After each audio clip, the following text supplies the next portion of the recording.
Welcome to the Airbnb Roadmap, the podcast designed to navigate you through the entire journey of short-term rental success. Whether you're just starting out or ready to take your hosting game to the next level. My husband and I became super hosts within just months of launching our first Airbnb and have proudly kept that title ever since. With over 350 reviews and an overall 4.95 star ratings, we picked up a hack or two I'm excited to share with you. In each episode, I break down the strategies, insights, and industry secrets that set profitable short-term rentals apart. From choosing the right property, understanding local regulations, and obtaining your listing to go beyond just the basics. I'm here to share everything you need to succeed. So if you're ready to map out your path to Airbnb success and unlock the full potential of short-term rentals, join me on the Airbnb Roadmap. Your journey starts here. And welcome back to the Airbnb Roadmap. I'm Brittany Wenninger, and today we're diving into the topic that's absolutely essential for short-term rental success, and that is cleaning and maintenance best practices. I feel like I should have done this episode a long time ago, and I know that this podcast is still fairly new, but still, like, cleaning is so important, and it will literally make or break your property. Keeping your property in tip-top shape isn't just about the looks of the inside and, you know, all the amenities that you have in it. If your cleaning isn't exceptional and phenomenal, guests will definitely point that out, and the reviews will kind of show for it. So let's roll up our sleeves and just get started. First things first. Oh, also, I usually, tell you guys like a life update. I don't have any life updates right now. Just kind of want to mention that one. So no life updates as of right now, but I'm sure the next episode there's going to be some shenanigans that happens. But as of right now, I'm good. Clay's good. Our dog Maple's good. And our short-term rentals are moving along. So I guess that's our life update. Everyone's good. All right, but let's actually get into the episode, shall we? So first things first, why is cleaning and maintenance so important? It's so simple. Guests expect a spotless and well-maintained space. A clean home builds trust, one. Also, if it's poorly maintained, it might ruin someone's stay, and that's just bad reputation on your end. You have to remember that these guests are literally living in your property for 1 day, 2 days, 3 days, sometimes a week, sometimes 2 weeks, and they will start noticing something. I had this one guest, literally my nightmare guest, and he came into the house. He was there for 4 nights, and I was like, I could not wait for him to leave, to be honest. Every single day I was on edge. Literally, it felt like I was just like walking on eggshells with him. And the very first comment he made, I geek out about this because we have never had a star rating under 4. Like, all of our star ratings are 4+. Honestly, we rarely even get 4-star reviews. Most of ours are 5-star, and that's just because how we run our short-term rentals and our communication. Like, we have an amazing business, and I love what we did with it because, one, we pretty much completely automated our business, and 2, we're still racking in those 5-star reviews, except for this one guy. He checked in, and I believe it was him, his wife, and 3 kids or something like that. And one day he sent me a text saying, "Hi Brittany, I couldn't find the toilet plunger. We had to go buy one to unclog the toilet." And then my response was, "Oh my gosh, so sorry that you had to go buy one. There was one on the main floor of this cabin. You could have just used that. Let me refund you." He was like, "It was $5. I'm like, "Okay, cool. I'll refund you $5. So I thought that was just, one and done. Next day, oh my gosh, I looked underneath the sink, and the sink has a leak. It's very slow, but it's there. I turned the thing on the pipe. I'm not a plumber. I don't really know what he turned, but he turned something, and that stopped the leak. And he made sure that I knew about it. And I was like, oh, okay, like, thank you so much for doing that. You didn't have to. It's just one of those things that when we do our maintenance check, we would look for that and we would have corrected that. But again, thank you so much for doing this. So me killing him with kindness. Well, next day, I got another text. I'm like, oh my gosh, like if I see this guy's name come across my phone one more time, I'm probably going to check my phone. And even like my husband knew that I was so stressed for these 4 days because this guy was just like nonstop bugging me about just like random stuff that like isn't normally an issue for other guests, but whatever. Okay.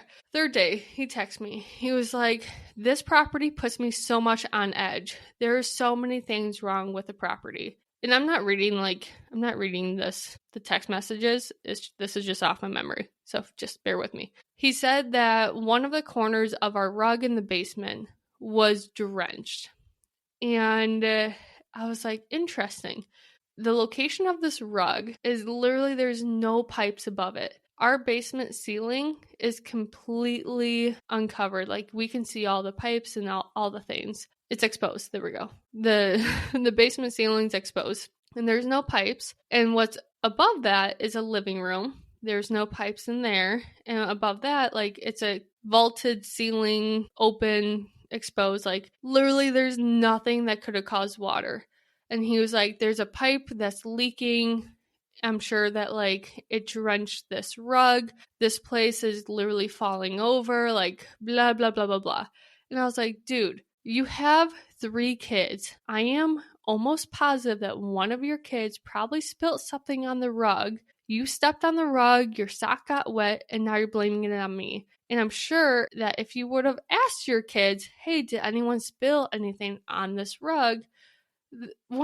I'm sure all of them would have probably said no because they don't want to get in trouble, but I'm sure one of the kids did it. So that was just like, this guy was just off the rail. He was so annoying. And then he left us a 2-star review and said that it was one of the worst days he's had. He has been in short-term rentals, Airbnbs since 2015. Never had a stay like this before, blah, blah, blah, blah, blah, blah. And I'm like, oh my gosh, dude, like, you're ridiculous.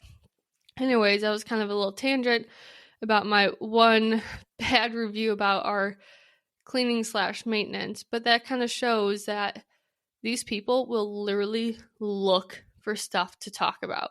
And we want to make sure that they don't have anything to see or anything to find for them to actually say anything. So let's just keep that one in your little back pocket of always do regular maintenance. So let's actually get into some cleaning basic practices.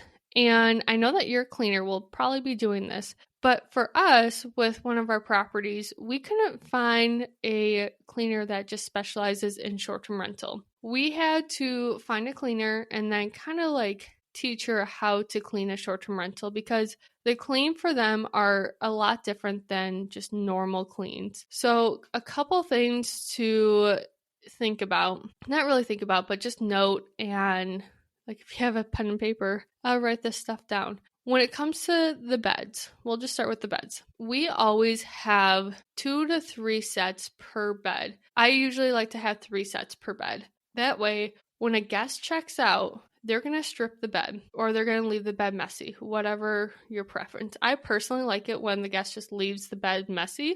That way, they don't have to like take the fitted sheet off and then they see the mattress protector and all that stuff. It's just easier if they just leave the bed messy. So when they do a turn, they're going to take the dirty linens and then they're going to wash them. But they don't want to wait 2 hours to wash and dry and put on fresh sheets. So that way, if you have 3 sets per bed, they have another clean set that they can quickly put on the bed. Now the 3rd set, that one's kind of like a emergency set, which is like, hey, I didn't have time to clean the other linen. Let's just use the 3rd set, the emergency set, and then we can keep on going throughout our day. So I know like linens could get really pricey, but this will help your cleaner so much with fast turns. And then also the faster they are, the more you can offer early check-in. When you offer early check-in, the guests already love you. They're like, oh, thank you so much for, offering this. And then obviously their stay is going to be better. So linens, 3 sets per bed. That is my rule of thumb. Now, you can also provide like throw blankets on your beds and kind of make it like super cutesy. If you do that, I would just suggest, and literally all depends on how many turns that you have for your property. I would suggest that they actually clean those once a week to maybe once every 2 weeks. If you, get 2 of the exact same throw blankets, even better. Not necessary, but also like if you have like all white sheets and then have like a blue like throw blanket, that will actually like really jazz up that space. One other thing I want to mention is that when it comes to your bed, you want to make sure that there's pillow protectors on all the pillows, mattress protectors, and then also you have a duvet. If you don't know what a duvet is, or down comforter, look it up. This is actually really nice because they could take the duvet off of the down comforter, clean the duvet, and then put everything back together. When it comes to a comforter, you would actually have to clean that whole thing. And then it gets clumpy, like the feathers get clumpy, and it's not as like luxurious. So look into a duvet, and then usually a cleaner will know how to, put a duvet together. If they don't, there's a lot of tips and tricks online that you can look up. But those are what all of our beds have, is a duvet, pillow protector, mattress protector, and then so on and so forth. Now, moseying on to the kitchen. The kitchen is very important. We make sure that our guests know that they are responsible for cleaning all of the dishes. Unfortunately, like our properties don't have a dishwasher. I wish that they did, but they don't. So we make sure that they know that they have to clean all the dishes and put them away. Now, with that being said, the guests also know that these plates, bowls, pots, pans, utensils, whatever, were cleaned by other guests. So if they want to clean their own utensil before using it, then obviously like you do you. I personally would probably clean them because you don't really know like if they use soap, if they didn't, if they did a really good job, if they didn't. But that's just my personal preference. Now, one thing that we don't do, which is something that we need to do, and that is provide photos of what we want all the cabinets to look like all the utensil drawers and all that stuff, because I found that a lot of people will clean the plates, bowls, utensils, whatever, and then just shove them in like a random cabinet, which drives me nuts because 1, it's not aesthetically pleasing. 2, like why is there pots and pans mixed in with plates and bowls? Like that just doesn't make sense. And 3, I think that this is like a personal pet peeve of mine. Like, just put the stuff back where you found it, please and thank you. Like, drives me nuts. So what my husband came up with, and he's like a continuous improvement leader, no big deal.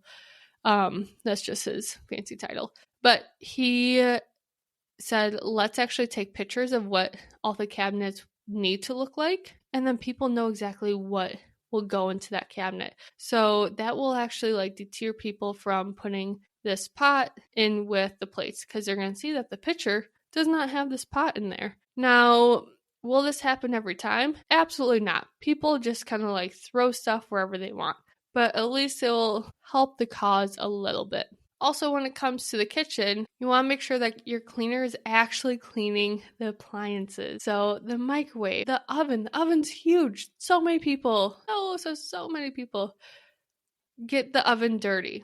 And you want to make sure that your cleaner is actually cleaning the oven inside, because it's really gross when you open it up and it's absolutely filthy. I will admit, we need to talk to our cleaner about this. It's a huge deal. I mean, yes and no, but like she's doing such a great job. So I'm just going to say like, hey, you're doing an amazing job. Let's just, keep an eye on the oven. Let's clean that one up and then carry on with our day. So ovens, also toasters too. Make sure that the toaster is, doesn't have any crumbs or anything like that. And the Keurig machine, if you guys have a Keurig machine or a coffee machine, those things matter, because like in one of our cabins, we have light shining directly in our kitchen at the perfect time and you see all of the dirt. And I'm like, I love you, son. Like, I love you so much. But I hate when you shine directly into the kitchen and then you see all of like the dust particles in the air and all that stuff. And I'm like, oh, come on, help a girl out. But, that's Mother Nature. We can't really prevent that. We do have curtains that we close, but still, like, it is what it is. Managing short-term rentals can be very overwhelming, but it doesn't have to be. That's why I use Hospitable, my go-to property management software program.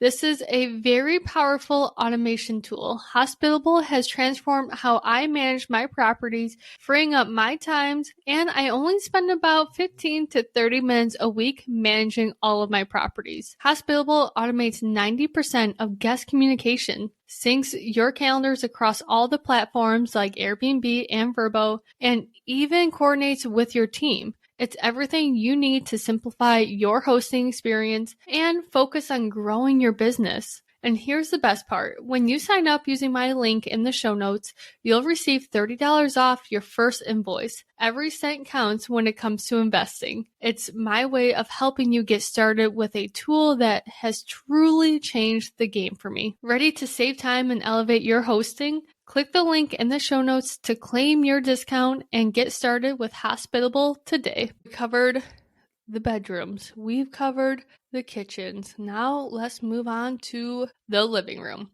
The living room is a lot more simpler, but also it's not. For the living room, you want to think about all of the little nooks and crannies that isn't normally cleaned. So for example, underneath couches, in couches, those are the areas that obviously like your cleaner doesn't have to look for every single time or like clean every single time, but those areas do get dirty often. And it's amazing what people put in between couch cushions, like kind of gross when you think about it. So do they lift up the couch?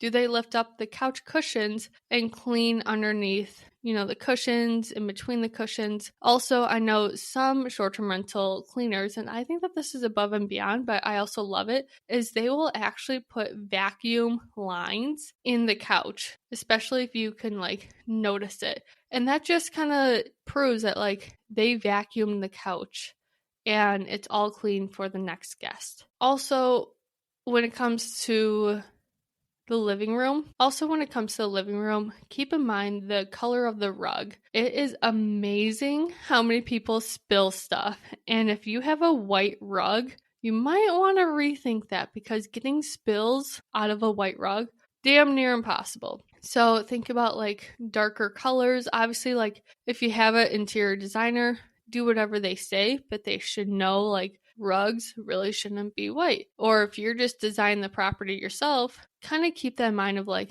if there's more pattern to the rug, even better, because then you can't really see any stains that you couldn't get out. And one additional piece to the living room, and hang in there with me, is the TV and TV stand. A lot of people don't think about the dust behind a TV.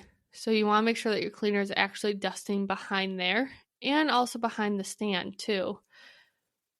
One additional piece is have your cleaner turn the TVs on while they're cleaning. That way they can ensure that the TV is working. We had a guest, I have no idea who actually broke the TV, but we had a guest let us actually know that our TV was broken, and that was super embarrassing because I was like, dude, like no one told us. But the screen looked perfectly fine. Everything looked fine. But when you actually turned on the TV, it was not fine. Like half of it was gone, half of it was like glitching out. And this guest was super nice, and she's like, oh, I think it's just having a moment. And I'm like, no, it's not having a moment. It's freaking broken. Someone broke our TV and no one like knew about it or told us about it. So now we actually have our cleaner turn the TVs on just to make sure that like, hey, they are working. Because if we would have known that that other guest broke our TV, would have like charged him for it, because TVs are not cheap. And also like, shame on you for not even telling us. Whenever people actually tell us when they broke something in the cabin, most of the time we just say like, hey, thank you so much for actually telling us.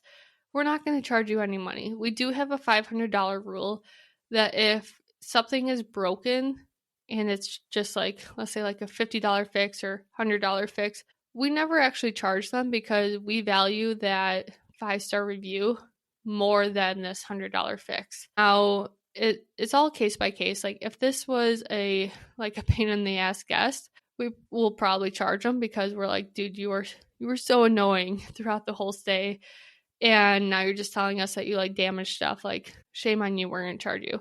But the issue now is that we have no idea who actually broke the TV because the cleaner never turned on the TVs to see. That's something that she does now, but it's just one of those things that like kind of wish I knew. Especially if it was the guy that gave us a 2-star review, I would have definitely charged him. Just saying. I have this huge thing with this guy.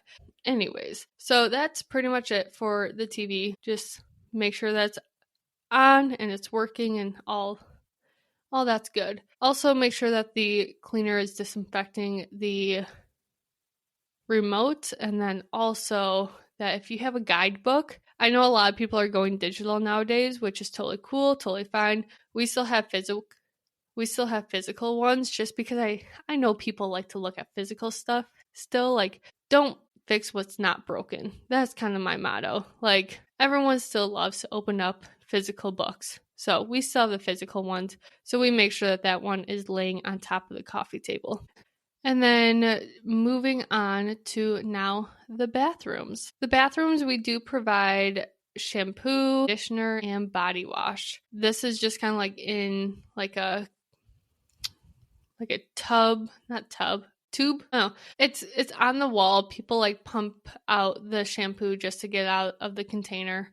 And we actually advertise that on our listings. We take a picture of it and say like, hey, like we provide shampoo, conditioner, body wash. We also make sure that our cleaner, one, make sure that there's no hair in the shower. Like, how gross is that whenever you see hair? I know the huge Verbo mansion that my husband and I actually got married in, the cleaning was actually spotless, except when we walked into the primary bathroom in our primary bed suite, the shower was so cool. It was like all stone, 2 shower heads, like it was a vibe. But in the windowsill, there was a bar of soap and a wad of hair. And I was like, huh? That like instantly grossed me out. Now I like grabbed it, I threw it away, I kind of like cleaned that area because I was like, if I'm going to stay here for 5 days, I don't want to look at that for 5 days and have the cleaner actually clean it. Like, I'd rather just take care of it now, get rid of it.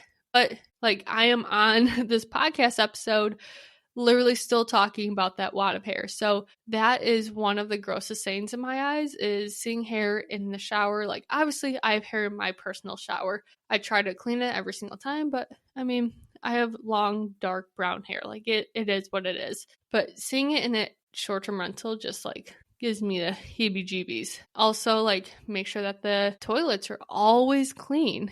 Nothing grosses someone out as seeing a gross toilet. And then what we do is we actually have her like close the lid, and then that just kind of gives it a more polished look. So bathrooms always need to be highly disinfected, and our cleaner does an amazing job with this, but just make sure that your cleaner does an amazing job as well, because you know what, that's just, a bathroom's a bathroom, right?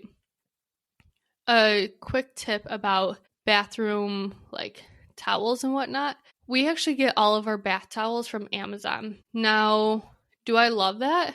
No, because it's so hard to figure out if the towel is actually like thick and soft and whatnot. When we ordered our towels for the second property that we have, those towels are so thin, but we order so many that I'm not going to like replace them until absolutely needed. But it's just like, it's kind of like a little peeve of mine that like whenever I see these towels, I'm like, ugh, they're so like thin and they're not the biggest ones. Our first property, actually, there was a huge sale at Home Goods, and I just kind of like went balls to the walls and got so many towels, and all these towels are so thick and large and nice, and we have had compliments about our towels, which is kind of funny because that's not something I would think that people would compliment on. Second property, not so much, but we've learned from that. All I'm just gonna say is like, If you get towels, make sure that they are obviously like the thick, nice cushiony ones, because that's what people like. Also, we have all of our towels be white.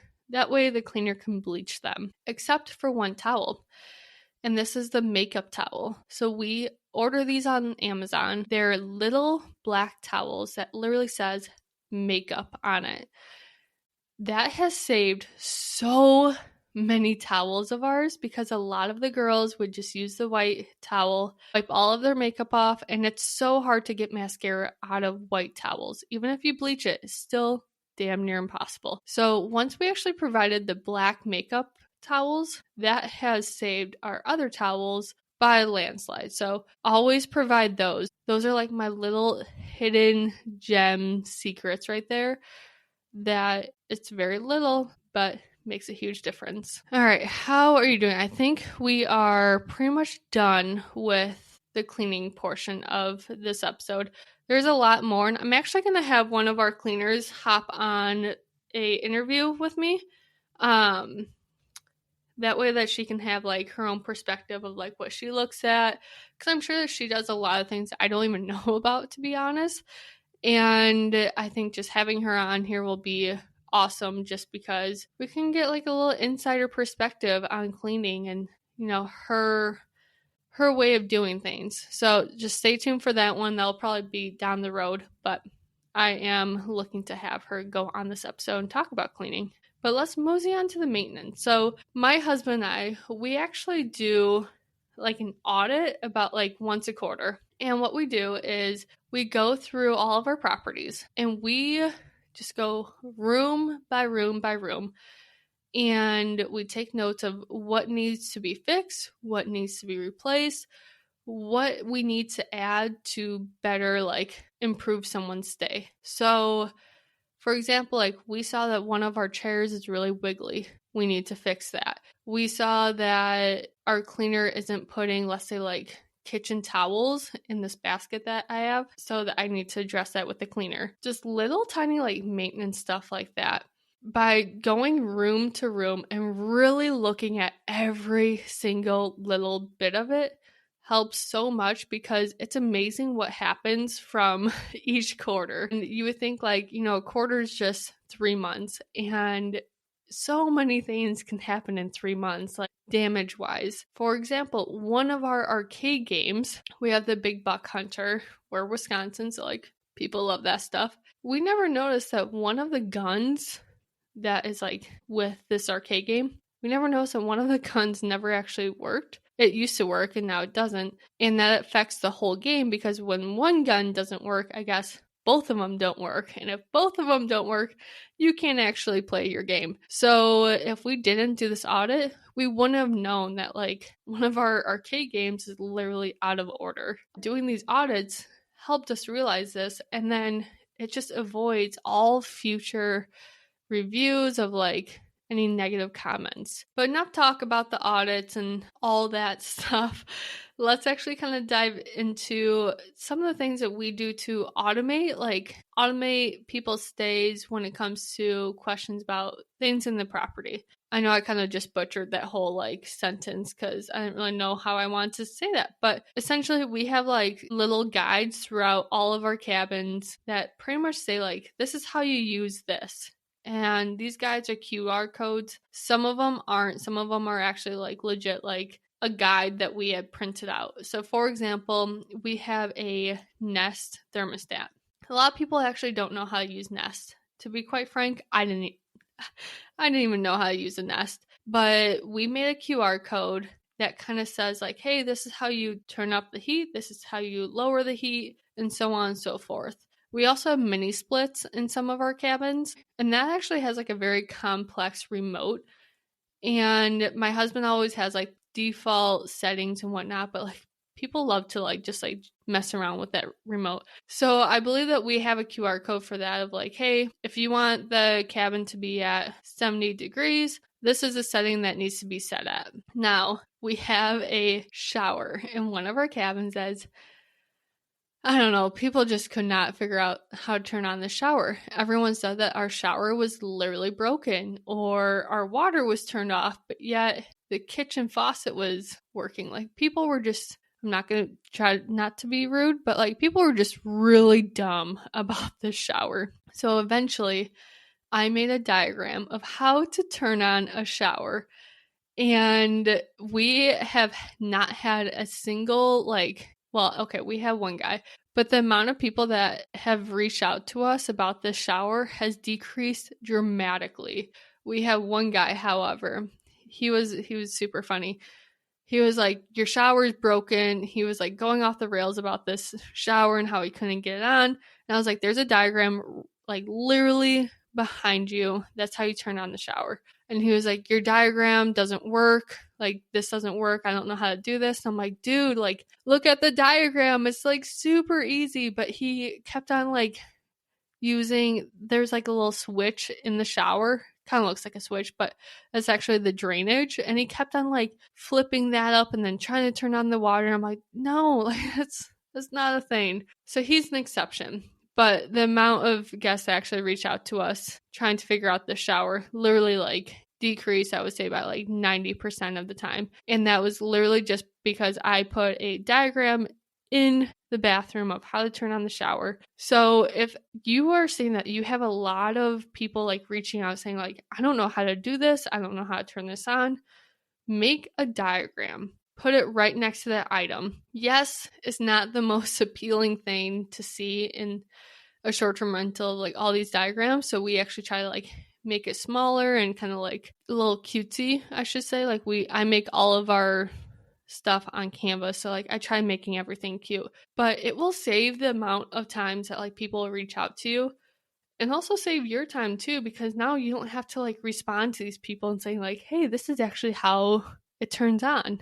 Another great thing that we do is we put the Wi-Fi network and password literally on the refrigerator. It's not a piece of paper. My sister has one of those, oh my God, I'm blanking on what it's called. You like make a design and then it prints out like stickers for you.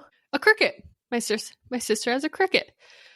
And I just asked her, I was like, hey, can you make me this like sticker that I can put on the refrigerator of like the Wi-Fi and the password and all that good jazz? And she did it because she's an amazing sister. And now we don't have any questions about the Wi-Fi at all. I know that like Airbnb will send out like, this is the Wi-Fi. But again, like if I can just dumbify everything, I totally would, because that saves the amount of people reaching out with these questions, and then also saves me time. And then I don't have to like stress about replying back to them in a timely manner. So those are my little helpful tips for that. But overall, make sure that your cleaning is phenomenal, because again, people will absolutely like comment on the cleaning. If it's not cleaned well, they will let you know. So this is one of those things that you need to keep an eye on your cleaner for like the first like 6 months. Make sure to like either have her send you pictures or like you go there yourself and like really keep an eye on things, because if you set her or him on the right path sooner than later, your Airbnb will have so many 5-star reviews and everything will just be golden and less stress for you. So just the cleaning is probably the most important thing about your short-term rental, and you want to treat it as such. If you enjoyed this episode, make sure to subscribe, leave a review, and share with someone that could use these tips as well. I know I love connecting with people on this podcast, so if you have any questions or have any like funny stories that you want to tell me, please reach out to me on my Instagram page, and I will love to hear from it, because this is part of the reason why I do the podcasting, is actually get to know you guys and teach you a thing or two about short-term rentals. Till then, see you next time. Thanks for joining me on the Airbnb Roadmap. If you're loving these episodes and want to keep the conversation going, be sure to subscribe, leave a review, and share this podcast with someone who's ready to dive into the world of short-term rentals. Got a question or topic you would love to hear about? Reach out. This podcast is all about learning and growing together. And don't forget to follow me on Instagram, the Airbnb Roadmap Podcast, for more tips, tricks, and behind-the-scene insights. Until next time, here's to turning your short-term rental dreams into thriving realities. I'll see you back here soon.